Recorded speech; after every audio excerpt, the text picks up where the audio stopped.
From the Weather NorCal Command Center, this is your evening update. Ants Meats and Grocery is much more than a grocery store. We carry a full line of quality meats, local and organic vegetables, and a large variety of fish, Green Mountain Smart Control pellet grills, and a full deli case of sandwiches and side dishes. Well, we're not going to expect to do a deep dive out there today because, we're going to be able to really get some good explanation in there, but it shouldn't take too long. So let's get you right into it. First and foremost, the winds as expected started to pick up in some areas here. They're pretty gusty, but I do expect stronger winds going into Thursday and Friday. Weaker winds by the weekend. Temperatures getting warmer by the weekend too. Flirting with the 90s. 80s. Not 90s yet. We're not there. No, 80s. Getting close to 80 degrees here for many of us over the weekend. And could some of us touch 80? Not out of the question, but for the most part, mainly upper 70s. And then cooler weather will return, especially by the middle to latter part of next week. But as far as rain is concerned, boy, it may hold off until the end of next week. We'll take a look at Futurecast and show you all of that here, all right? High pressure to our south, low pressure to our east. We have what's called an omega block that's setting itself up. Why is it omega block? Look at the jet stream. You have what's in the shape of the Greek letter omega. So any storms coming in from the west, they butt up against that ridge of high pressure. It's like a brick wall. What happens is the energy mostly gets diverted up to the north and stays to our north. But as more and more storms hit this brick wall, they can tend to break apart the ridge. And we'll see that eventually happen. So let's see what happens first. So high pressure shifting northward, low pressure to the south. The difference between the two is a classic setup. You see the rotation around that high in the upper levels of the atmosphere. This is the jet stream, and that is the upper level support for gusty winds coming out of the north, northeast as well. That's Thursday, that's tomorrow. This is when I expect the winds to be their strongest, even into Friday morning. But as we go into Friday afternoon, not only will the high and low pressure begin to spread apart, so that means weakening winds, but also these tighter isobars, which is where the strongest winds are, that's all shifting a little bit more to the south. So probably some stronger winds on Friday for places like Sacramento and San Francisco. Not as bad for Northern California, but still gusty nonetheless. Then we take you into your Saturday, Sunday. Now we're talking picture perfect weekend, right? You've got sunny skies, high pressure in place with the warmer air, and the winds no longer a factor for us. But as we go into Monday, Tuesday, this ridge is going to start to break apart. Remember I was talking about these storm systems coming in from the west. Here's one moving up to the north. It stays to our north. We're dry on Wednesday, fairly mild temperatures on Wednesday as well. But here's another storm system that's approaching as we go into Thursday. Thursday, dry, but next Friday, maybe a chance for some wet weather entering the picture. Next Friday. Not this Friday, but a week from this Friday is what we're talking about here. So yes, it's going to be dry, but eventually by the end of next week, we'd be looking at some more wet weather entering the picture. So the winds, let's talk about those winds in a bit more detail. We're going to take you into tomorrow morning. There's about 8 a.m.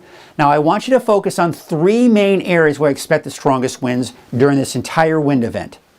There you can see for the valley, and in particular, the north and west side of the valley. Redding, Red Bluff, Willows, and then west of I-5. Chico, yes, you'll be gusty at times, but I think there are going to be times when it's just not going to be as bad for you. But you head off into the mountains east of the valley. Look at this. You get into those mountain ridges, those mountain valleys, you can really tend to see some very strong winds in this area here. But also the eastern mountains, places like Susanville, Quincy, you might be dealing with some pretty strong winds as well, say places like El Turris. But notice Siskiyou County, notice most of Trinity County, and notice Del Norte and Humboldt counties. The winds overall not that bad. I think it may impact parts of southern Trinity County, but the three main areas, north, west side of the valley, number one, number two right here, and that third main area is right here. This is where I expect the strongest winds. So let's talk about that in a little bit more detail. Noon tomorrow, there you can see those winds pretty strong in those three main areas. That's the case going into Thursday afternoon as well. However, the winds may relax for the second half of the day tomorrow. Then we go into Friday morning, look at the three main areas. Once again, it's pretty strong winds. Now, we're getting pretty close to Chico, seeing some strong winds there Friday morning. Friday at noon, pretty strong, but then afternoon, I think the only main area will be eastern mountains by the evening hours on Friday. Then by Saturday, it's all gone. All right, let's talk about our wave heights. And there you can see they are going to subside as we take you into your Thursday afternoon. But there is still a small correct advisory through at least tomorrow morning. Then the waves continue to subside as we take you into Friday. So we look at the marine forecast, and those north winds tomorrow out of the north at 10 to 15 knots. Now again, there's a small correct advisory through tomorrow morning. It should be allowed to expire as we go into the afternoon. All right, so here's what it looks like for tonight. Temperatures in the mid-40s for the valley. Now, these temperatures are really going to depend on just how strong those winds are anywhere you go.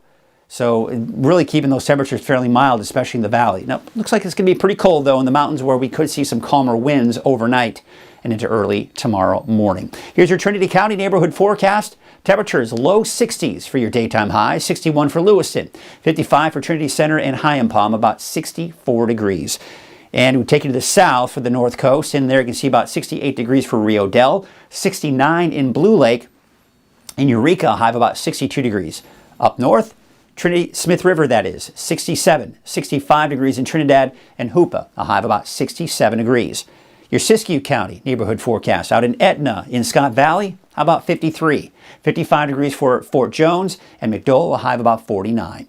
We take you off your Modoc County neighborhood forecast. Notice the winds coming out of the northeast at about 12 miles per hour, but nothing terrible. 45 degrees for Fort Bidwell. Or we take you to the south. All right, the winds are beginning to pick up a little bit in the eastern mountains. 13 miles per hour out of the east, 49 for Mineral, 62 degrees for Paradise, and Shingletown, about 60 degrees. How about your valley neighborhood forecast? Now, this is where we start to see stronger winds. Sustained winds, closer to 15, close to 20 miles per hour. 67 for Orland, 68 degrees for Los Molinos, and Chico, a high of 69. We take you up north, and though, of course, you can see those strong north winds. 68 degrees out in Redding, 63 for Whiskeytown, and Bella Vista, about 67 degrees. So here's a look at your 7-day outlook for Redding. Windy and then breezy on Friday. And look at that, absolutely gorgeous for the weekend. Temperatures mid to upper 70s, 78 degrees for your St. Patrick's Day. Monday, high of 77. How about that first day of spring, the vernal equinox as it's known, with a high of 74 degrees, down to 70 by Wednesday, but still dry.